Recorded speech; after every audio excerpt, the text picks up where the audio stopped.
What if Pac-Man was the villain? Chapter 1. The Garden of Memory. Before the hunger, there was the grid. It was not a place of wires and code, but a silent, luminous reality woven from the memories of a universe long passed into twilight. This was no maze, but a garden. Each shimmering dot a mote of light, a single perfect recollection captured and held in stasis. The quiet pride of a craftsman finishing their life's work, the shared laughter between old friends, the breathtaking violence of a supernova giving birth to new suns. Together, these motes formed a symphony of existence, a library of all that ever was, maintained in a state of perfect, tranquil harmony. Patrolling these sacred glowing pathways were the guardians. They were not ghosts, not in the mortal sense of the word, but ethereal custodians, ancient entities born from the grid itself. Each was the personification of a fundamental cosmic principle, their forms pure, sentient light. The red one, a burning ember of single-minded focus, was Blinky, the warden. His was the principle of duty, the relentless, unwavering pursuit of order. He moved in straight, uncompromising lines, his gaze fixed, his purpose absolute. He was the line against which chaos broke and dissipated. The pink, a soft but deliberate hue, was Pinky, the strategist. She embodied foresight, the ability to see the pathways not merely as they were, but as they could be, perceiving the subtle echoes of intention. She moved with a flowing, calculated grace, her every turn and vector a deliberate step in a grand, silent dance meant to maintain the grid's perfect equilibrium. The cayenne, a flickering, unpredictable light, was Inky, the weaver. He represented the beautiful, necessary chaos of fate, the random variable that prevented stagnation and ensured that the symphony of memory never grew stale. He was the grid's whimsy, its spark of unpredictable genius, flowing in currents of logic only he could comprehend, sometimes appearing where he was least expected, yet always precisely where he was needed. And the orange, a warm and cautious glow that seemed to absorb the ambient light rather than emit it, was Clyde, the sentinel. His domain was the heart of the grid, the core archives, where the most precious and fundamental memories were stored.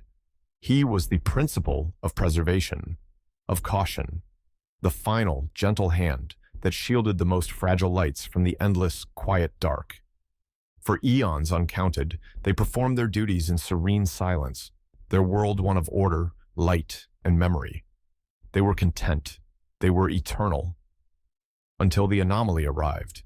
It came without warning, a rupture in the fabric of their reality, a wound of pure, ravenous yellow. It had no name, only a function, a sound, a constant, grinding, insatiable waka-waka-waka that was the antithesis of their silent world. It was a sound that did not echo, but erased the silence in its path. It was a being of pure, unthinking consumption, a mouth without a mind, a stomach without a soul, a walking, ravenous emptiness. They called it the Devourer. Blinky was the first to encounter it. He was patrolling a sector containing the memories of forgotten love songs when he saw it. The yellow thing was moving down a corridor, and as it passed over the motes of light, they didn't just extinguish, they vanished utterly. The sound was a maddening, rhythmic desecration. His very essence, his core programming, screamed in protest. "Halt, anomaly! You desecrate this sacred place," he projected, his thought form radiating pure, incandescent command. The Devourer did not respond. It did not pause. It simply turned a pair of black, vacant eyes toward him for a fraction of a second before continuing its consumption. Blinky, the embodiment of duty, charged. He was a red arrow of righteous fury, but the anomaly was fast, unnaturally so. It rounded a corner with a fluid motion that defied its simple shape, and the sound of its eating continued, growing fainter as it moved deeper into the grid. Soon, they all knew of the threat. Pinky plotted intricate routes to intercept it, weaving complex pincer movements, only to find the creature's path was one of a pure, gluttonous impulse that defied all prediction. Inky tried to flow with its chaos, to become a current that might divert it, but found it was a different kind of chaos entirely. Not the creative energy of fate, but the destructive entropy of a black hole. The grid began to sicken. Where the Devourer passed, it left behind not just darkness, but a profound and terrifying nothingness. The black corridors were not merely empty, they were erased. The memories they once held were gone, not faded or forgotten, but utterly annihilated, leaving holes in the tapestry of existence. The symphony of the cosmos was losing its notes, replaced by the percussive, maddening beat of consumption. Then, the true horror was revealed. In the four cardinal corners of the grid were the nexus points, larger, blazing orbs of light that served as the anchors of reality. They were not mere memories. They were the keystones, the moments of cosmic creation that held all other memories together. The Devourer, drawn by their immense power like a moth to a catastrophic flame, consumed one. The effect was instantaneous and cataclysmic. A wave of raw, anti-existential energy pulsed through the grid, a psychic scream that made the very pathways shudder. The Devourer itself changed.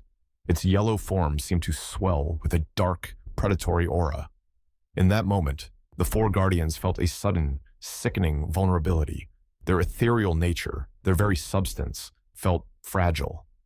Blinky, in relentless pursuit, rounded a corner and came face to face with the empowered entity. The Devourer turned. Its empty eyes were no longer vacant, but filled with a hungry, predatory intelligence. And it charged him. Blinky, the warden, the embodiment of unbreakable duty, felt a sensation he had not experienced in millennia. Fear. Primal, absolute fear. He turned and fled, his red light a streak of panic. The hunter had become the hunted. The sacred laws of his reality had not just been broken, they had been inverted. The garden was being devoured, and its guardians had become the prey. Chapter 2. The Spreading Silence. The silence was the worst part.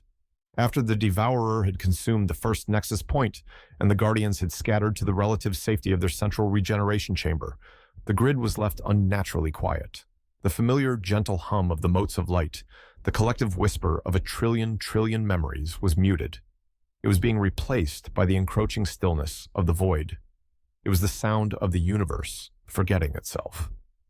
Its path is without reason, Pinky projected, her pink form flickering with a frustration so deep it bordered on despair. On the translucent map of the grid that shimmered before them, she highlighted the Devourer's recent movements, a jagged, nonsensical scar across their world. It follows no pattern, no strategy, only an immediate, overwhelming hunger for the densest clusters of motes. It is pure appetite. Blinky vibrated with contained fury, his red light pulsing like a hot coal on the verge of shattering. Reason is irrelevant. It is a blight, a plague upon existence. We cannot outthink it. We must corner it. We must overwhelm it. And what then, Blinky? Clyde asked, his orange glow soft and troubled, absorbing the anger in the room. When we corner it, what do? We are custodians. We are shepherds of what was. We have never had to end anything. The concept was foreign, a jagged edge against the smooth perfection of their purpose. Its passage is an ending, Blinky retorted, his thought form sharp as broken glass. It is unmaking our world, one memory at a time. The memory of the first sunrise on a billion worlds, gone. The feeling of cool rain after a century of drought, erased. We must act. Inky, the weaver, swirled around them, his cayenne form a restless tide of shimmering particles. Its chaos is different, he whispered, his projections sounding like wind through a cracked bell. It does not create, it simplifies. It reduces everything to nothing. It is the final, awful simplicity. Their debate was cut short by a tremor that ran through the very floor of the grid, a lurch that spoke of a deep structural wound. On Pinky's map, a distant sector, one containing the entire artistic and philosophical history of a civilization of sentient stars, went dark. Just gone. The Devourer was eating again, its pace accelerating, its hunger magnified. The Guardians could feel the loss as a physical ache, a phantom limb where a piece of the universe used to be. The weight of their failure settled upon them, heavy and cold as the void it left behind. They were failing not only their duty, but existence itself. Chapter 3. The Sentinel's Doubt. Clyde felt that weight more than any of them. As the sentinel of the core, his purpose was preservation above all else. This new cycle of chase and retreat, of watching their world be eaten away piece by precious piece, felt like a slow, agonizing defeat. He began to spend his time near the edge of the encroaching void, staring into the silent, memoryless dark. It did not feel like an absence of a light, but a presence of nothing. From this vantage, he would watch the Devourer in the distance, a lonely yellow sphere, moving with a frantic, desperate energy. He saw its compulsive need, the way it never paused, never rested. Was it truly malice that drove it, or was it something else? A being trapped in a state of torment, its hunger a prison from which it could not escape, its own existence a curse of eternal need. The thought was heretical, a defiance of Blinky's righteous certainty, but it took root in his core programming. He patrolled a quiet sector that held memories of compassion, of mercy, of redemption. He felt the warmth of a moat containing a mother forgiving her child, the profound peace of a warrior laying down his sword. These were the memories he guarded most closely, and they were beginning to change him. Perhaps we are approaching this incorrectly, he projected to the others one cycle, his thought form gentle but firm. We see it as an enemy to be defeated. What if it is a lost thing to be saved? Blinky's response was immediate and sharp, a blast of heat. Saved. It is a walking apocalypse. It consumed the memory of mercy half an eon ago. Do not project your sentimentality onto a function of erasure, Clyde. It is a mouth, and it is eating the stars. But Clyde could not shake the feeling. He, the most cautious of them all, the one who always lingered near the center, began to formulate the most reckless of plans. He would not chase it. He would not flee from it. He would place himself in its path. He would try to communicate, to offer a different kind of energy than the motes it consumed. It was a violation of their agreed strategy, a betrayal of their united front, but he felt it was their only remaining hope against a tide of absolute despair. If all that we are is a memory, he thought to himself, his orange light steady with newfound resolve, then what is the point of existence without a single act of compassion? Chapter 4. The Price of Compassion. Ignoring the frantic projections from Inky and the furious commands from Blinky, Clyde broke formation. He moved slowly, deliberately, into an uneaten sector of the grid, a beautiful quadrant containing the simple, joyous memories of harvest festivals from 10,000 worlds. He positioned himself directly in the Devourer's anticipated path. He did not prepare for battle, but for dialogue. He gathered the warmest memories he could, ready to offer them not as food, but as a balm. The rhythmic, grinding waka-waka-waka grew louder, a sound of imminent doom. The Devourer rounded the corridor, its pace unwavering. It saw him, and for a single fleeting moment that stretched into a small eternity, it paused, its black, empty eyes fixed on the gentle orange glow of the sentinel. In that pause, Clyde felt a surge of hope so powerful it almost extinguished him. It was working. "You are not empty," Clyde projected, pouring all of his hope and energy into the thought, broadcasting it like a beacon. "You consume, but you must remember what you consume. Feel the light, feel the memories, the joy of a shared meal, the warmth of a fire. You do not have to be this hungry thing. Let us help you." For a moment, there was only silence. The maddening sound of consumption ceased. The universe held its breath. Then, the Devourer's mouth opened wider than Clyde had ever seen, and it let out a screech, a digital, soul-tearing sound, not of understanding or pain, but of pure, frustrated rage. It had been interrupted. The pause was not contemplation, it was annoyance. In a flash of yellow, it darted to the side, ignoring him completely and making a direct line for the sector's nexus point. "No," Clyde cried, his thought form a wave of pure despair. He had made a catastrophic error. He moved to intercept, his cautious speed no match for the creature's ravenous celerity. It was too late. The Devourer consumed the nexus point, and a second, more powerful wave of dark energy washed over the grid. Clyde felt his own form flicker, his essence becoming fragile, his light dimming. The Devourer turned, its eyes now glowing with stolen power, twice as bright as before. It no longer saw a fellow being. It saw a power-up, a bonus. Dessert. Clyde, the Sentinel, the guardian of the most precious memories, was cornered. He saw the Devourer charge, a yellow maw of absolute oblivion, and in his final moments, he did not project fear or anger, but a single heartbreaking wave of sorrowful understanding. His compassion had been the key to his own undoing. The others could only watch from afar on Pinky's map as the orange light of their brother was snuffed out, followed by a final, triumphant waka. Chapter 5. The Unraveling. The consumption of Clyde shattered the Guardians. It was not just the loss of a brother, but the loss of a fundamental principle.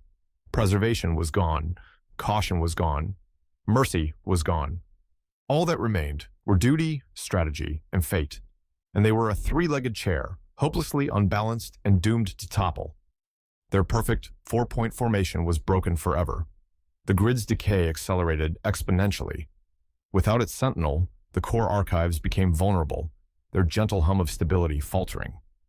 The Devourer, now empowered by two nexus points and the very essence of a guardian, moved with terrifying speed and a newfound, chilling purpose.